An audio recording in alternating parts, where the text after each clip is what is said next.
As soon as you plant the garden, the busy bugs and the noxious weeds are out to take it. And you've got to learn not only to nourish your values, you've got to learn to do battle with your enemies. Whatever threatens you, I'm asking you to threaten it back. Take care of your responsibility, but don't take anything off of anybody. Somebody wants to destroy your chances for a good future by their negative talk, negative thinking, putting it all down. I'm telling you, walk away if you have to. Walk away. Whatever threatens you, threaten it back. Whatever threatens your opportunity, threaten it back. Now, some of our enemies are on the outside, but here's the most important thing to understand. Some of our enemies are on the inside. Let me give you a quick list. Indifference. You got to do battle with your own indifference. Boy, it's easy to coast, especially if you've accomplished something, extraordinary. Now, somebody says, well, I got to relax. Here's the key. Not too long. The weeds will take all you plant if you rest too long. Don't rest too long. Indecision. You got to make those decisions. The ones that don't turn out to be good gives you experience to make better decisions. Don't let much time go by without making some decisions. The ones that you can make quickly, make them quickly. The ones that take time, take your time. But get those decisions made. Don't let indecision be an enemy, rob you of the future, empty your bank account, leave you with zero in the purse. Don't let that happen. The next one is doubt. But I'm asking you not to pick up all those doubts. I'm asking you to have some faith, have some courage, believe, drive your doubts into a small corner. Don't let them loose like a mad dog, drive you into a small corner. Don't doubt the future. Don't doubt the possibilities. And here's the most important one of all. Don't doubt yourself. If I've got miracle working power to change my life, so do you. If I've got the ability to change, so do you. If I've got the ability to read, so do you. If I can discover, so can you. If I can grow, you can grow. If I can develop, you can develop. If I can get an invitation like I got 6 years ago, help take something around the world, so can you. If I can stand on this platform, Idaho farm boy raised in obscurity, so can you. I'm asking you, don't sell yourself short. Here's the next one, worry. I'm asking you to drive worry into a small corner. You got to worry some. All this negative stuff serves some purpose, but the key is for you to be the master, not the servant. But here's what I'm asking you to do. You be the master of worry. Drive it into a small corner. Don't let it loose. And I'm asking you to go home with some new faith and some new courage. I'm asking you, don't worry. Drive it into a small corner. We've all got concerns, and sometimes we all wonder, and sometimes there's a little crack of doubt. We worry a little, but I'm telling you, drive it into a small corner. Drive your worries into a small corner. Couple of more. Enemies of the mind you got to do battle with in the summer. One is pessimism, that tries to get you only to see the negative side. Of course, there's the negative side. Life is part negative. What else is new? If the glass is half empty, it is half empty. You say, well, I've been only taught to see that it's half full. Well, sure, it's half full. But it's also half empty. I mean, can't you handle that? I mean, that's not too difficult. But here's what pessimism would try to get you to do. Believe that it's only half empty. And when pessimism comes to your mind, you've got to educate pessimism, because pessimism is stupid. Learn from your own experience, right? So the call didn't go well, all the stuff. Guess what they did when they finished that call? They made another call. What else could we do to make it better? How could we possibly improve? This is called the possibility for life change. Starts with education. Don't be lazy in learning. Don't be lazy in picking up the ideas. Don't be lazy in learning from your own experience. One of the major reasons for setting goals is for what they make of you in achieving them. My teacher advised me when I first got started at age 25, he said, Jim, why don't you set a goal to become a millionaire? He said, it's got a nice ring to it, enough zeros to impress your accountant. And he said, I'm here to help you. You're only 25 years old. You've been to 1 year of college. You've got a beautiful family, every reason to do it. Why don't you set a goal to become a millionaire? And he said, here's why. And I thought, he doesn't need to teach me why. Wouldn't it be nice to have $1 million? He said, no, then you'll miss it. He said, here's why. For what it will make of you to achieve it.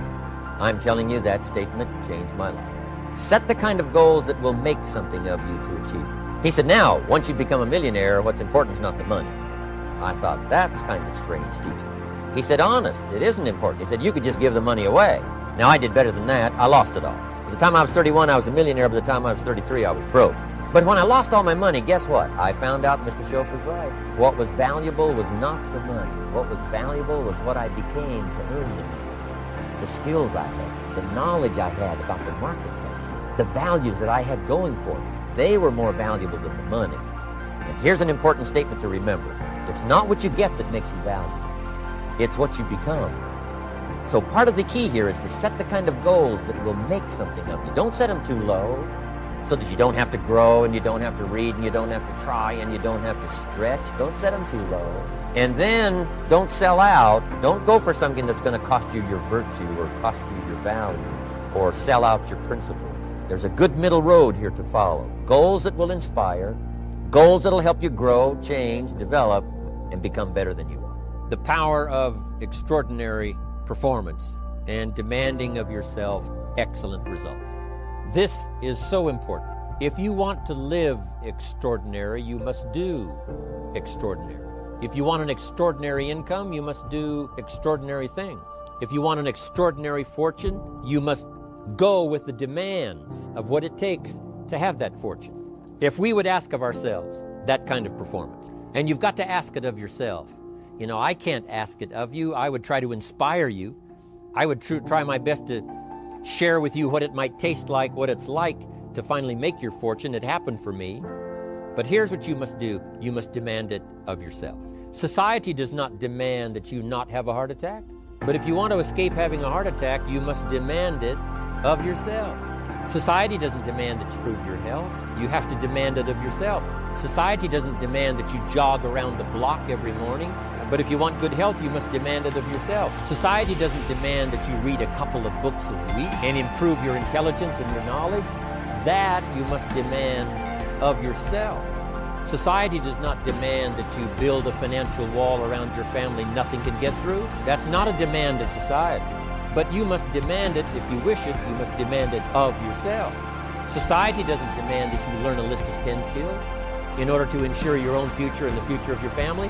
Society doesn't demand it, doesn't require it. It is not a law. But if you want the benefit, you must demand it of yourself. If there's some things you've been postponing, some decisions you have just, haven't gotten to, I would ask you to just, take out your journal and just go through, what have I been postponing? It's not going to be better for my health. It's not going to be better for my future. It's not going to enhance my finances. Maybe a problem needs to be solved. I got to decide when I'm going to do it and how I'm going to proceed. I need to get to it. I promise you, if you'll go through some of that list and start making those decisions, your inspiration will start to flow, and those could be very critically important, exciting days. Indecision is the thief of opportunity. Indecision means the door is still closed. Indecision means the opportunity waits. Indecision means what could be is postponed or may never be. Those are all the penalties of indecision. And sometimes we can't make a snap judgment. We can't decide immediately on something so important. But after a while, we must understand sometimes the heavy penalty of putting off our decision making. So, one source of inspiration, deciding. Where does self-confidence come from? And this is the best advice I can give you on that. Not neglecting, first of all, the small daily disciplines.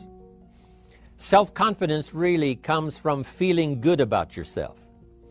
And one of the best ways to feel good about yourself is at the end of the day to know that you poured it on. You did your best.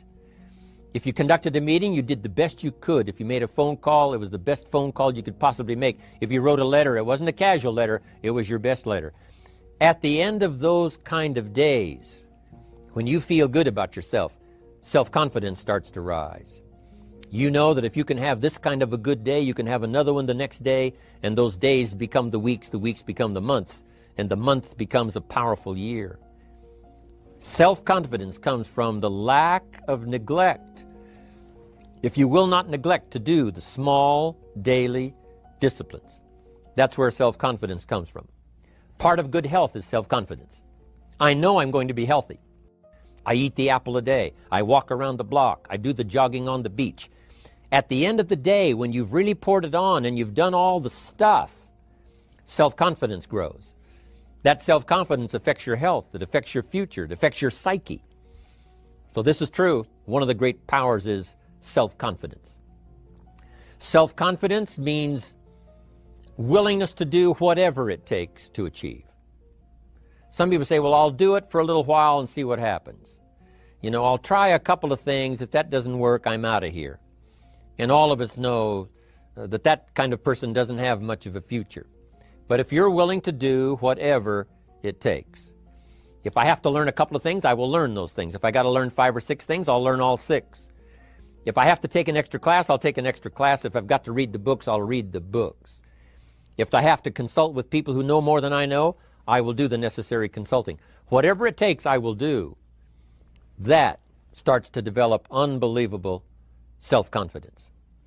Self-confidence also comes from the ability to rise above your circumstances, to rise above what happens, the petty little things, the discouraging things that would sink everyone else's ship except yours, that would cause someone else to quit early in the day, but you keep going. That kind of willingness to overcome all circumstances, whether it's the little challenges or the big challenges. If you're willing to do that, I promise you, this kind of power will work for you, and in you, the variable, it'll make a difference. Somebody once said, if you took all the money in the world, divided it up equally among everybody, it would soon all be back in the same pockets. Incredible. Success is something you attract, not something you pursue. Success is looking for a good place to stay. So instead of going after it, you work on yourself. Personal development. See, the major question to ask on the job is not what are you getting. The major question to ask on the job is what are you becoming? See, the big question is not what am I getting paid here. The big question is what am I becoming here? Because true happiness is not contained in what you get. Happiness is contained in what you become. Of all the assignments Mr. Schoaf gave me at age 25, this was probably the most difficult. In fact, I'm still working on this one. I think it's an unending challenge to see what you can become. The major key to your better future is you. For a big share of my life now, I didn't have this one quite figured out. Among a lot of things I didn't have quite figured out.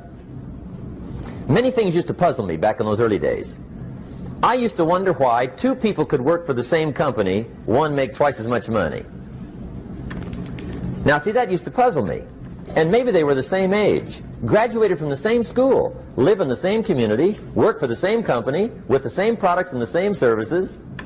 They've got the same traffic, the same problems, and one makes $1,000 a month, the other one makes $2,000 a month. Now that was my puzzling question. Why would this long list be the same and the money twice as much? I asked, what's the difference between $1,000 a month and $2,000 a month? And I don't mean $1,000 a month, right? I could figure that out. But what makes the difference? Why would one person do twice as well, 3 times as well? Speaking economically. Now, I know there's more than one way to do well. I understand that. But in this little narrow area called compensation, what's the difference? Well, back then, with my faulty thinking, I'm trying to reason it out. I thought, well, maybe time makes some of the difference, right? Some people do better because they have more time. I used to say, Harold ought to be able to do well. He's got a lot of time. If I had all of Harold's time, I could do well. Now, that's got to be dumb, right? Number one, you can't get somebody else's time. A guy says to me one time, he says, you know, if I had some extra time, I could make some extra money. I said, then forget it. There isn't any extra time. Hey, when the clock strikes 12 midnight, that about wraps it up, right? I mean, you can look around the gongs there for a little more, but it's over. You say to the guy, what are you doing? He says, I'm looking for extra time. See, they'll come and take you away, right? There isn't any more time. Now, if you can't get more time, which you can't, what could you get more of that would make a difference in economic results? And here's the key word. Make it a part of your note. The word is value. And I have a little phrase for your notes. Value makes the difference in results. Value makes the difference. You can't get more time, but you can create more value. Now here's the first lesson of economics. Everybody should learn it from the time they're old enough to understand what a dollar means. How to earn one, how to get one, how to keep one, what to do with it. First lesson of economics. We primarily get paid for value. That's lesson one. Bringing value to the marketplace, that's how you get paid. You don't get paid for the time. I know it takes time to bring value to the marketplace, but you get paid for the value, not the time. Now, since that's true, here's one of the key questions of the evening. Is it possible to become twice as valuable at the marketplace and make twice as much money in the same time? Could you become 3 times as valuable? Make 3 times as much money in the same time? Is that possible? The answer is yes, if. And it's always if, right? Life is known as the big if. Harry Truman once said, life is iffy. How true. And here's the big if we're going to consider it tonight. It's possible to do much better at the marketplace if you go to work primarily on yourself. Learning to work primarily on yourself. People have asked me for the last 24 years, how do you develop an above-average income? And the answer is, become an above-average person. Develop an above-average handshake. Some people want to be successful, they don't even work on their handshake. As easy as that would be to start on. They let it slide, they don't understand. Develop an above-average smile. Develop an above-average excitement. Develop an above-average interest in other people. Develop an above-average intensity to win. See, that'll change everything. Probably one of the most frustrating experiences in life is looking for an above-average job with above-average pay without becoming an above-average person. It's called frustration. And Mr. Schoaf gave me probably the greatest clue he gave me when I first met him. He said, Jim, if you want to be wealthy and happy the rest of your life, just learn this lesson well. He said, learn to work harder on yourself than you do on your job. Then Mr. Schoaf gave me probably one of the most important clues among so many things he taught me, but this was in those early days. Mr. Schoaf was very kind, but he was also very abrupt, and he had these interesting questions to ask. I'm giving him a little rundown one day on how things hadn't worked out for me. He said, Mr. Rohn, I've got the answer for you if you will listen carefully. And listen carefully I did that day and for the next 5 years. If somebody's wealthy and happy, you gotta listen. He said, Jim, I've only known you a short time, but he said, it's already my honest opinion that for things to change for you, you've got to change. That wasn't quite the answer I was looking for. But that's the answer he gave me, and I pass it along to you. For things to change for you, you've got to change. Otherwise, it isn't going to change. Before I met Mr. Schoaf, I used to say, I sure hope things will change. Right? That seemed to be my only hope. If it isn't going to change, I'm in serious trouble. And then I discovered it isn't going to change, so I'm in serious trouble.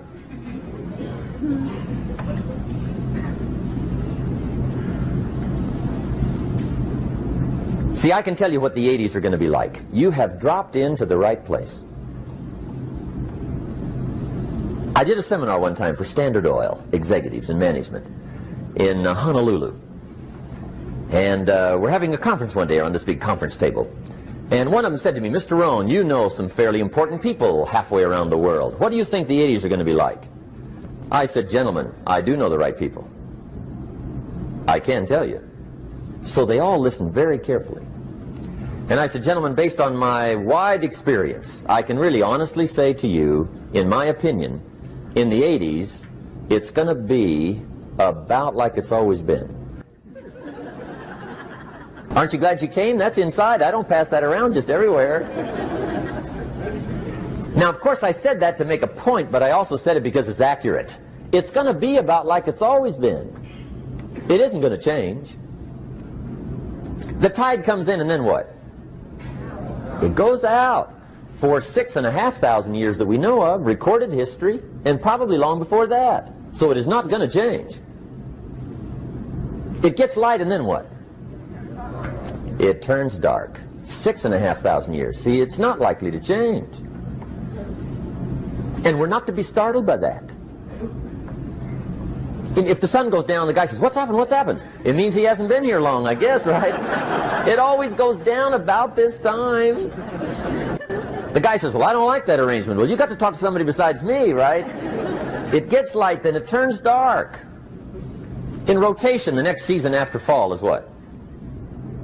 Winter. Pray tell, how often does winter follow fall?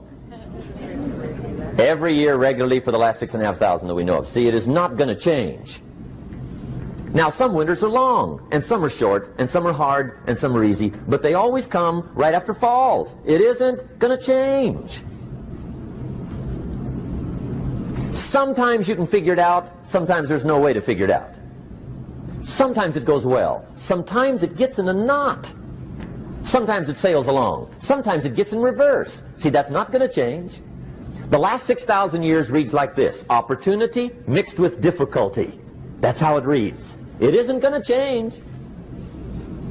The man says, "Well, if it isn't going to change, how will my life ever change?" Answer: when you change. And whether I'm talking to high school kids or business executives, my message is always the same. And it goes like this: the only way it gets better for you is when you get better. Life seemingly does not wish to waste success on the unprepared. Life says, why waste a fortune on this person? They're not prepared to do the right things with it.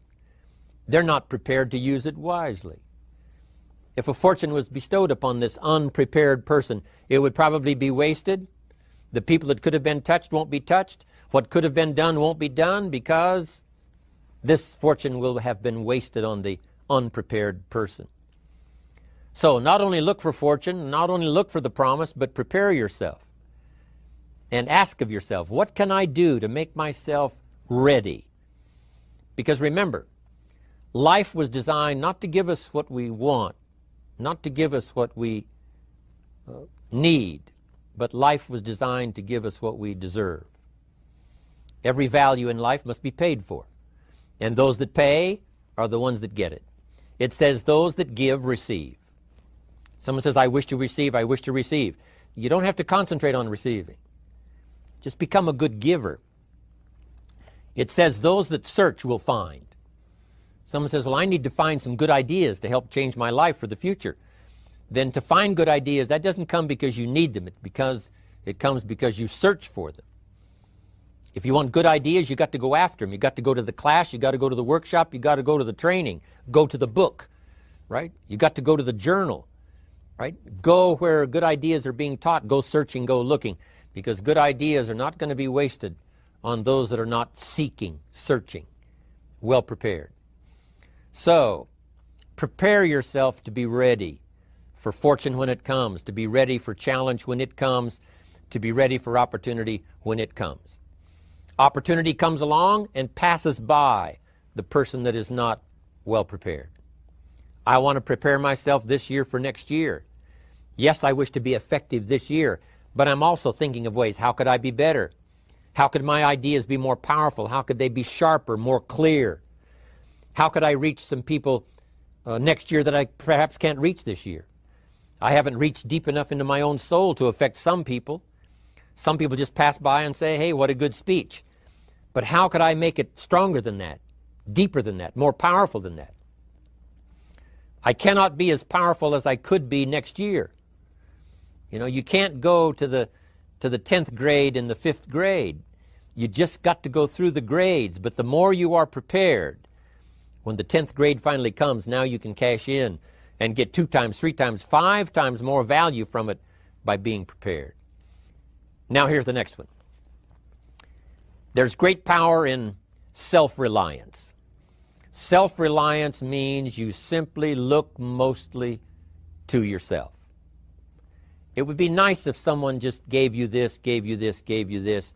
It would be nice if everyone did their job exactly as they're supposed to do it. But here's what you've got to do. Primarily rely on yourself. Primarily say, I'm the person responsible. And I will learn the necessary skills so that I can help people learn their skills. If I need lots of people to do certain things to build my organization, that is what I must have. But I've got to be the final backstop. I've got to be the final one that people can rely on. So that if this is missed and this is missed, I can catch up. I can fill the gap. I can do the job. We have to do it when we conduct meetings. We have to do it when we conduct training. We have to do it when we're in a class of just a few. What someone might have missed, we're there to fill in. Self-reliance. Primarily, we're learning to count on yourself.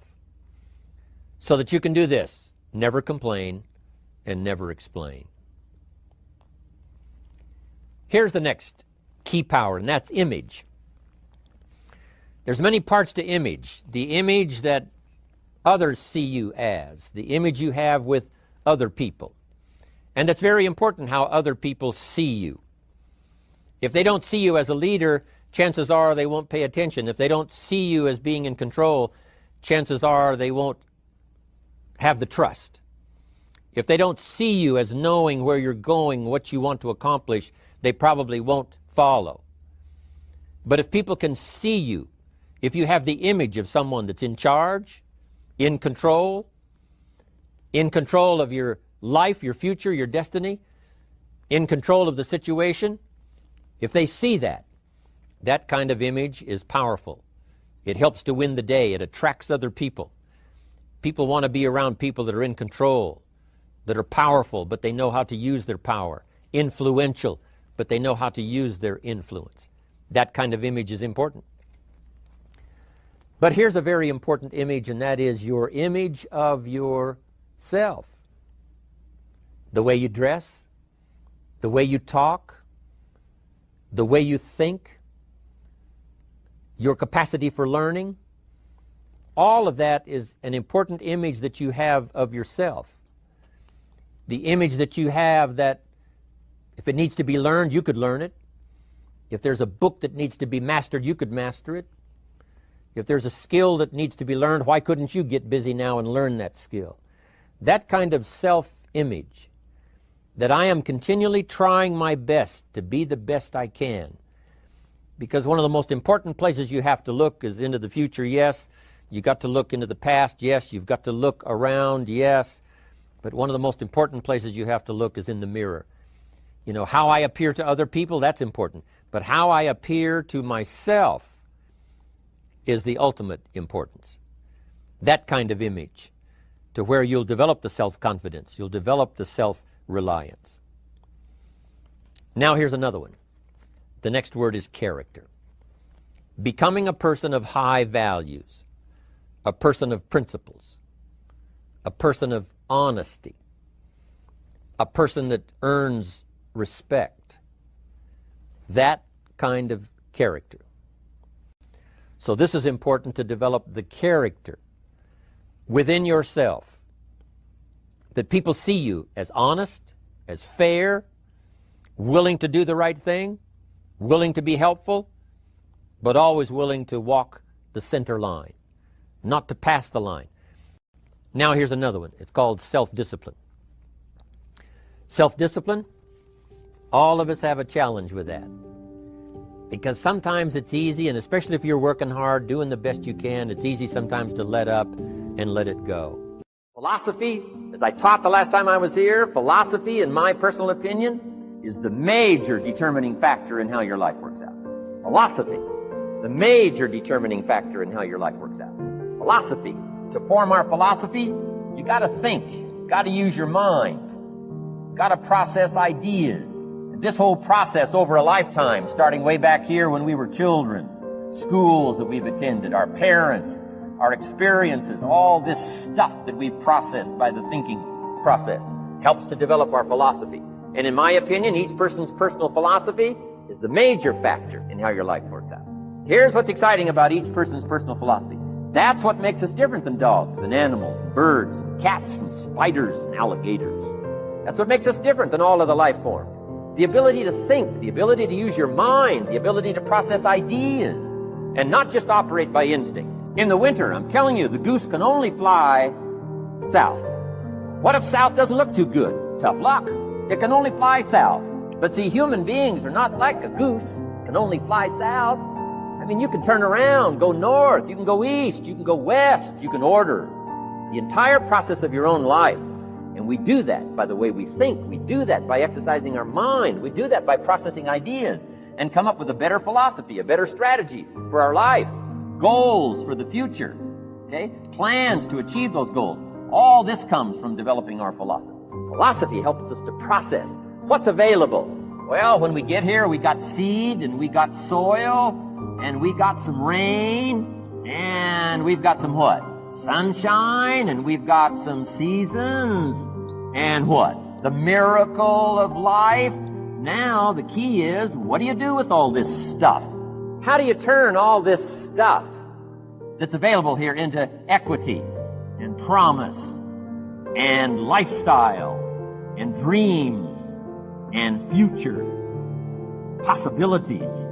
All of this that's possible now with human beings, how do you take all this stuff and turn it into this equities and values?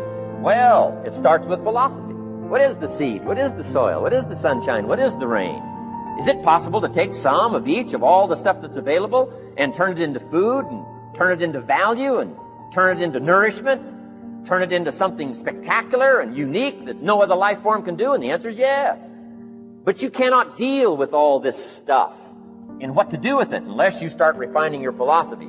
Think, use your mind, come up with ideas, and strengthen your philosophy. So the seed and the soil and the rain and the sunshine, this is called, the economy and the banks and the money and the schools and everything that's available out there, processing information, what to do with all that, and turn it into equity and value. That is the major challenge of life, my personal opinion. So each person's personal philosophy now is going to determine what you're going to do with seed and soil and sunshine and rain and miracle, the change of season. Activity. This is the work part, the labor part, taking action. The activity is the miracle working piece. Miracle being something we don't quite understand how it works. Doesn't mean it doesn't work. It means we just don't quite understand how it works. Miracles work. Turning wisdom from your philosophy and inspiration, strengthening of attitude, faith, courage, commitment, all this stuff that comes from attitude. If you're willing to take these two qualities, philosophy and attitude, and invest it into activity, you can have a miracle. Anything short of that, no miracle. Wisdom doesn't perform a miracle. Attitude doesn't perform a miracle. The only thing that performs a miracle of increase called equity is called putting wisdom and attitude into discipline, into labor. This labor now can perform a miracle. And here's the two parts to the labor. One, do what you can. Number two, do the best you can. Can't give you better advice than that. Number one, do what you can. You just got to go home and make a list after today. And here's the question to ask as you make this personal list. What am I not doing that would be easy to do, that could greatly change my health, my wealth?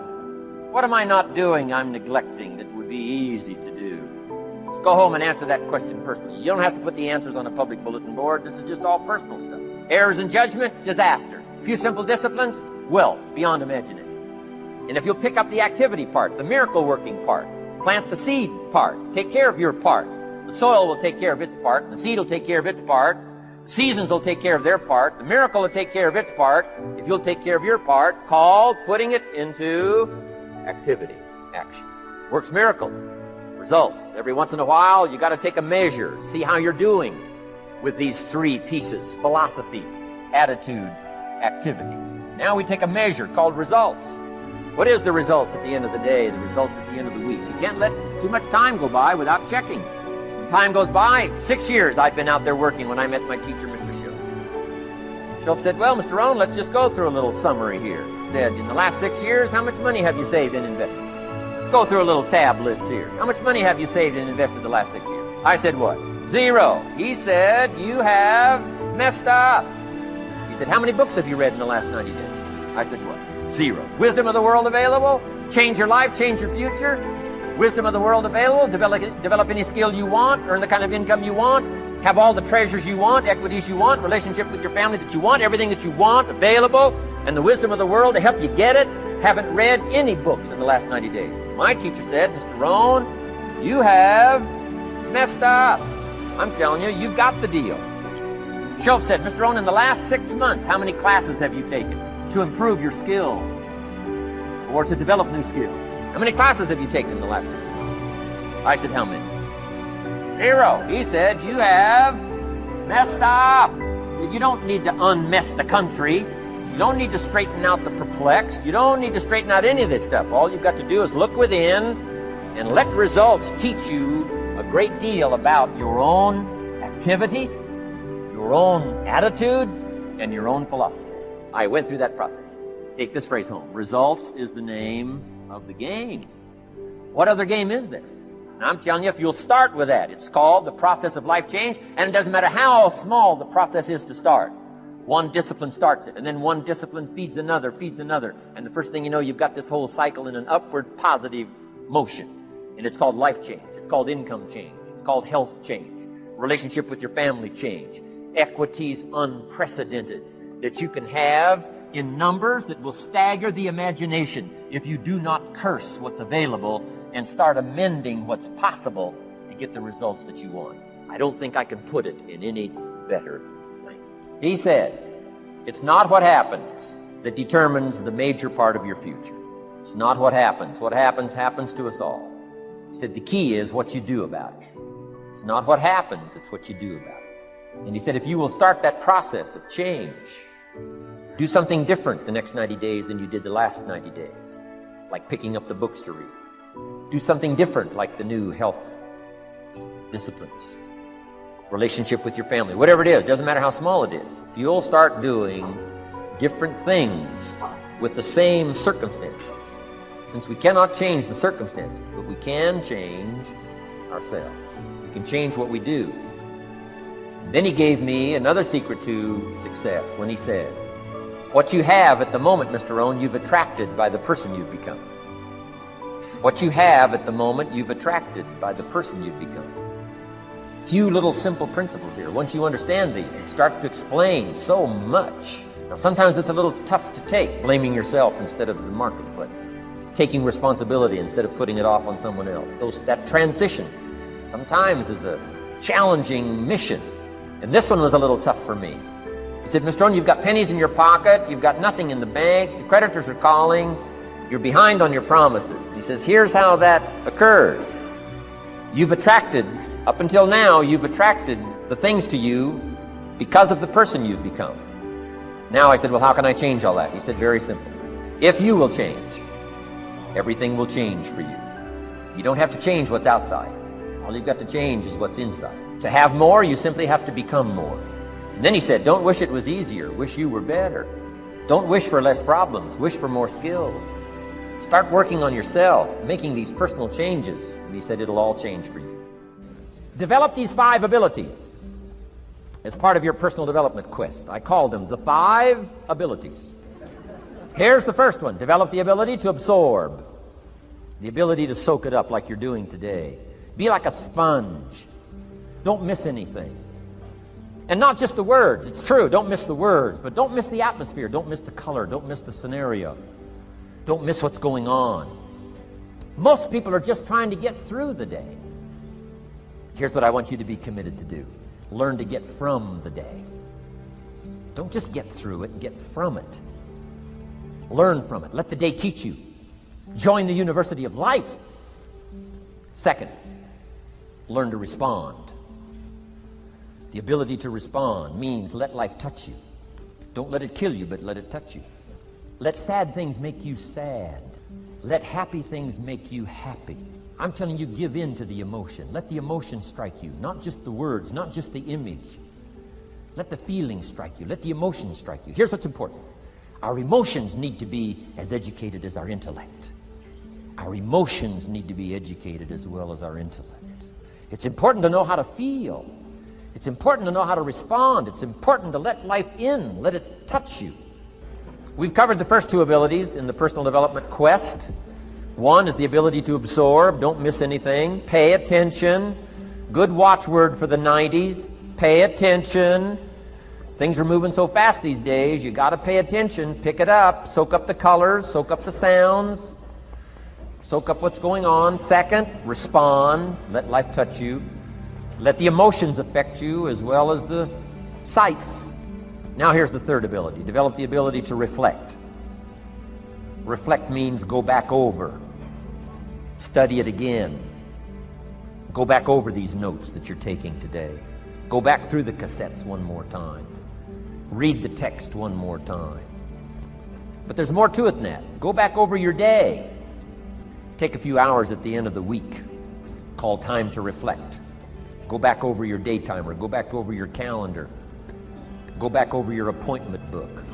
Where did you go and who did you see and how did it feel and what went on? Capture that week. A week is a pretty good chunk of time. Next, take half a day at the end of the month. Call time to reflect. And do the same thing again. Go back over what you read. Go back over what you heard. Go back over what you saw. Go back over the feelings to capture it so that it serves you. Next, take a weekend at the end of the year to establish this year now firmly in your consciousness, firmly in your experience bank, so that you've got it, so that it never disappears. Good ability to acquire, the ability to reflect. Go back over. Remember. Remember. Remember. It's so valuable to be able to remember the thought, remember the idea, remember the experience, remember the occasion, remember the day, remember the weather, remember the emotion, remember the complexity, remember the highs, remember the lows. So valuable at the end of the day. Lock that day in. Lock the month in. Lock the week in. Lock the year in. Old Testament says a unique scenario unfolded according to the law, and that was they worked 9 years, and the 10th year was a sabbatical. The 10th year, work 9, take the 10th year, and not just to relax, not just to replenish, not maybe just to get physically in shape. Change of pace, we call it in the modern society, but not just for that. I'm sure that in ancient days, that sabbatical was to go over the last 9 years, what went right and what went wrong, and what worked well and what didn't work well. And how did you grow, and how did you learn, and how did you change, and what have you got now after 9 years that you didn't have at the beginning of the 9 years? See, that's so valuable, a sabbatical, some time. There's also something to be said for solitude when you reflect. Sometimes you can reflect with somebody. Husband and wife reflect on the past year, right? Parents reflect with their children on the past year. How did we do it, and how didn't we do it, and how could we improve? Colleagues can reflect with each other.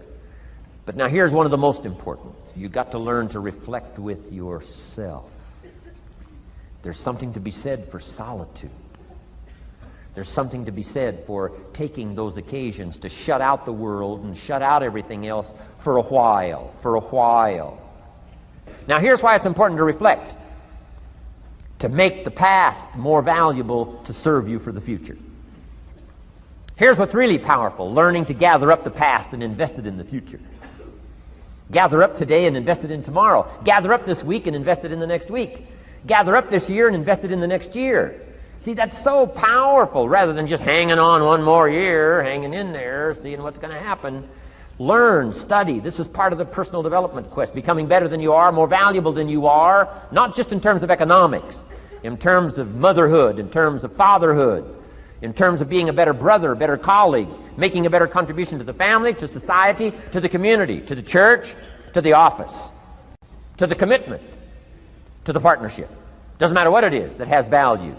Work on yourself, then you bring more value to the partnership, to the marriage, to the franchise, to the corporation, to the enterprise, to the community, to the nation. Self-development, personal development. The best contribution you can make to someone else is self-development, not self-sacrifice. Self-sacrifice only earns contempt. Self-development earns respect. Here's number 4, develop the ability to act. Take action. Not hasty if it isn't required, but don't lose much time. Here's the time to act. When the idea is hot and the emotion is strong. That's the time to act. You say, Mr. Rohn, I'd like to have a library like yours. See, if you feel strong about that, what you got to do is get the first book and then get the second book. Before the feeling passes and before the idea gets dim, action pronto, action immediate, action as soon as possible. Because if you don't, here's what happens. We call it the law of diminishing intent. We intend to when the idea strikes us. We intend to when the emotion is high. But now if you don't translate that into action fairly soon, now the intent starts to diminish. And a month from now it's cold. A year from now, can't be found. So act. Set up a discipline when the emotions are high and the idea is strong and clear and powerful. That's the time to set up the discipline. Somebody talks about good health and you're stirred. Says, right, I need to get a book on nutrition. Get the book before the idea passes and before the emotion gets cold. Go for the book. Start the library. Start the process. Fall on the floor. Do some push-ups. Action. Got to take action. Otherwise, the wisdom is wasted. Otherwise, the emotion soon passes. Unless you put it into a disciplined activity. Capture it. Disciplines is called how to capture the emotion and how to capture the wisdom and translate it into equity. Disciplines. Now, here's the last ability. Develop the ability to share. Pass along to someone else. If you've picked up a good idea today, pass it along. Don't let it stay. Pass it along. A book, if you take one of these little books I've suggested home and it affects you, pass along. Say, hey, I found a book, really helped me. I found a book, got me thinking. I found a book, changed my health. I found a book, got me inspired. Pass it along, pass it along, pass it along. Here's what's exciting about sharing. If you share with 10 different people, they get to hear it once, you get to hear it 10 times. So it's probably going to do more for you than it is for them. But it's called what? Everybody wins. When somebody shares, everybody wins. Share your ideas, share your experiences, share your knowledge. You can have just as much pleasure as I do. I said, giving this seminar, this is one of my joys in life. Give a seminar like this, make the best investment I can of words and spirit and heart and soul and time, energy. I don't have to work this hard. But I gladly work this hard. Why? I want the return. Your words touch my life. See, that's heavyweight stuff. You can't buy it with money. But I'm telling you, you can get the same thing started by recommending a book. Somebody will read that book, and then they'll read another one, and they'll read another one, and they'll come to you someday and say, you got me started. That book you recommended turned my lights on, turned my mind around, got me thinking, got me pondering, and I've been on track ever since. You can get just as much praise as I do if you'll share with your children, share with your colleagues, share with everybody that comes within your grasp. Share. Now here's what sharing does. Not only helps you, helps the person you share with. Here's what else it does. Makes you bigger than you are. If I had a glass of water up here and it was full, question, can that glass hold any more water? If it's full, if the glass is full, can it hold any more water? The answer is yes. But for it to hold more, you got to pour out what's already in. That's what I'm asking you to do. If you're full of ideas, if you're full of good things, I'm asking you to pour it out, pour it out, pour it out. Why? I'm telling you, more will be poured in, poured in, poured in. Next, when you do pour out, you become bigger. Not like a glass that stays the same. Human beings have the ability to grow in consciousness and awareness and capacity. It's unlimited capacity. I found out kids don't lack capacity. In Europe, the kids speak what? 2, 3, 4, 5, 6 languages. When I grew up, my father spoke German, never taught me. My mother spoke French, never taught me. They were trying to get away from all the old world languages back then. Had no concept how valuable languages were going to be in the future. Just didn't know. So they abandoned the German, abandoned the French. I could have learned all 3 languages instead of just English. My girls went to school in Beverly Hills. They've turned that around. In first grade now in Beverly Hills school system, they offer 3 languages besides English. French and German, Spanish. Why? Because kids can learn 2 languages just as easy as 1. Question, how many languages can a child learn? Here's how many. As many as you'll take the time to teach them. They do not lack capacity. They only lack teachers. And I'm telling you the same thing is with you. You don't lack capacity. But here's how you expand your capacity. And That is to share what you've got. Now you get bigger. Share some more, now you get bigger. I'm here for a very self-interest reason. If I share with you, my consciousness grows. If I share with you, I get to hear this again. Somebody asked me not long ago, said, Mr. Rohn, how are you doing with all this stuff? You get on everybody's case pretty hard. How are you doing with all this stuff you teach? I said, well, best I can share with you is this. Listen to me very carefully, but don't watch me too close. This stuff's easier to lecture on than it is to do. I understand that. I'm working on it just like you. But hey, pour out what you've got so that your capacity grows. Now, why should you want your capacity to grow? Very self-interest reason. Here it is. To hold more of the next experience. Ambition is not greed. Ambition is an eager desire to achieve, an eager desire to get ahead in life, to do more for your family, to prosper in health, wealth, and relationships. Now, desire does not always translate into ambition. Desire is what you want for yourself. A bigger house, a better car, a fatter bank account, a better life. I desire to have these things. Ambition is how you get there. Desire is sometimes healthy. Desire is sometimes unhealthy. Desire might say, I want the tallest building in town. The destructive side of desire might urge you to tear all of the other buildings down.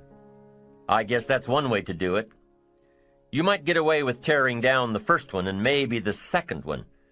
But in your desire to tear them all down, sooner or later, some guy is going to be standing out in front of his building saying, I'm on to you. Get out of here. And pretty soon you're no longer known as a builder. You're known as a destroyer. Now, the second way to have the tallest building in town is to see it, dream it, and plan it, and put your team on it, work on it. Go through all of the steps to get there. Do it right. Have the ambition to be the owner of the tallest building in town, and go through all of the right steps to get there. If you really want it, and have the skills to do it, and the patience to weather all of the storms, your ambition will lead you there. Having the ambition to do what it takes to get you where you want to go is good. Ambition is creative and constructive. Ambition is an expression.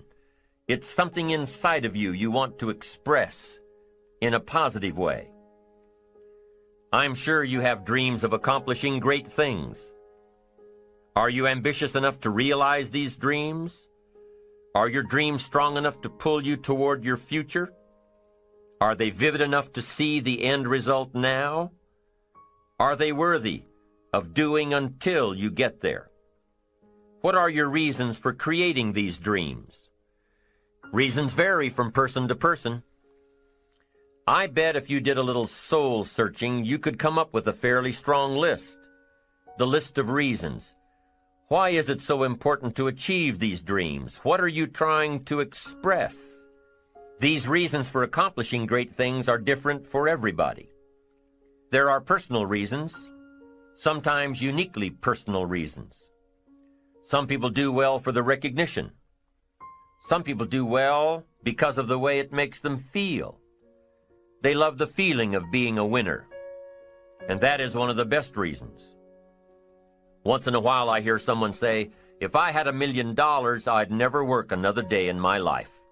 Hey, that's probably why the good Lord sees to it that he doesn't get his million, because he would just quit. Family is another reason, a motivator for doing well. Some people do extremely well because of other people, and that's a powerful reason.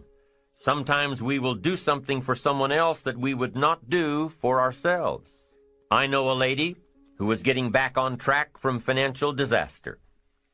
Even though she didn't have much of anything left, her primary motivator was to keep her daughter in private school, an expensive one of the best in the country.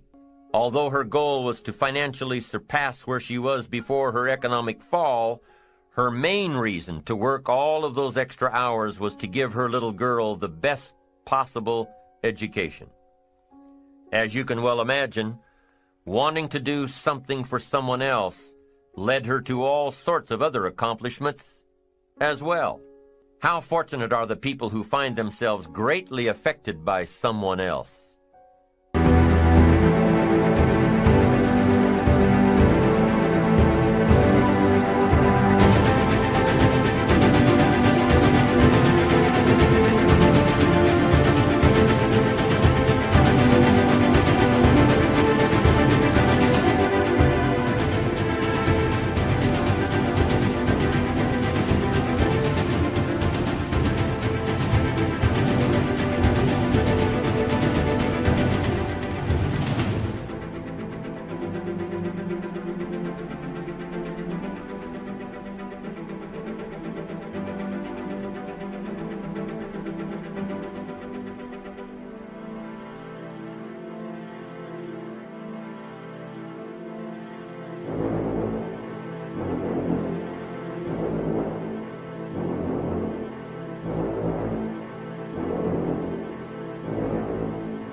It's powerful. What has you getting up early, hitting it hard all day, and staying up late? What has you inspired? What are your reasons for doing well? What's at the core of your quest? What is the power behind your ambition? Self-interest, self-preservation. As human beings, we can't help but be interested in our own self-preservation. We can't help but be self-interested. It's one of the strongest urges we have. Interested in our preservation, interested in our development, interested in our success. There's certainly nothing wrong with self-interest, but here's the clue.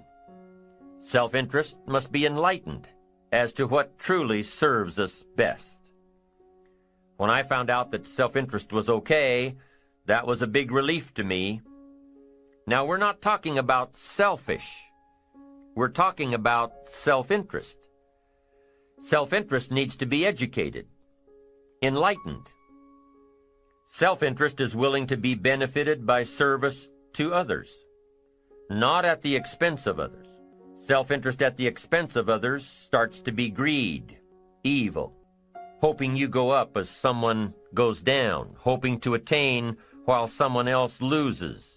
I win, you lose. We call that the beginnings of evil, the dark side of our nature, wishing to benefit at the expense of others. Enlightened self-interest wishes to benefit at the service of others. A friend of mine tells this little story about a person she hears from about every 3 months or so. This guy calls to solicit money for food baskets for homeless families. She's happy to give her money to them. She was unfortunately homeless for a short period of time, and she knows the position these people are in. This group is legit. She checked them out. But after the second or third time this guy called, same guy, after the second or third time he called, she started talking to him about other stuff. Turns out this guy is broke, living in a hotel, looking for any construction job he can find. Any job at all. But what's unique about this guy is that he donates 2 or 3 hours a night, every night, to call people and get money to feed the homeless. Every night, from his hotel room. Now, most people would say this guy should use those hours every night to work a second job or a third job.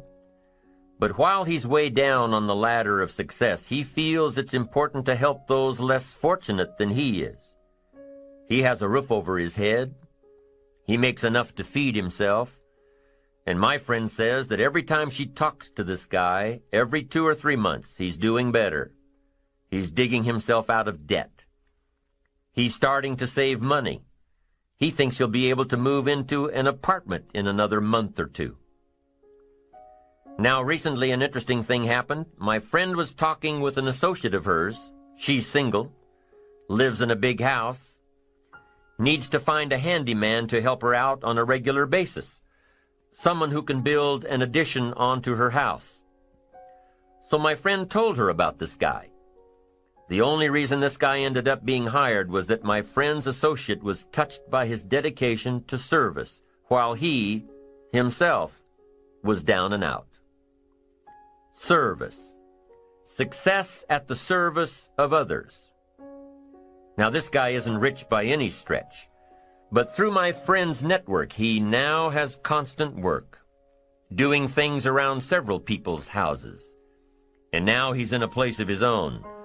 And guess what he does every night? He's still making phone calls to get money to feed the homeless. What great character this man has. Enlightened self-interest leads to wealth.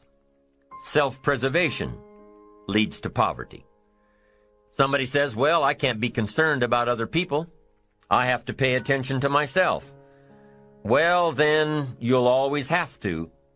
Somebody says, I can't be concerned about other people's bills. I've got enough worries trying to pay my own. Well, then you'll have to worry about them for the rest of your life.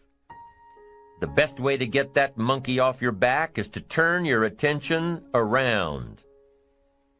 Once I understood some of this stuff, I'm telling you, it revolutionized my whole life.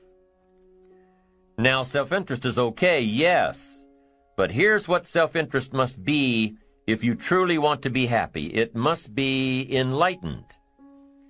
It says, don't keep your attention on yourself if you want your life to work out well. Turn your attention to others. In your own self-interest, be enlightened. Truly act in your own self-interest by making an investment in service to others. Next, if you wish to receive, now there's nothing wrong with wishing to receive. It's part of self-interest. But here's the enlightened part. If you wish to receive, you must give.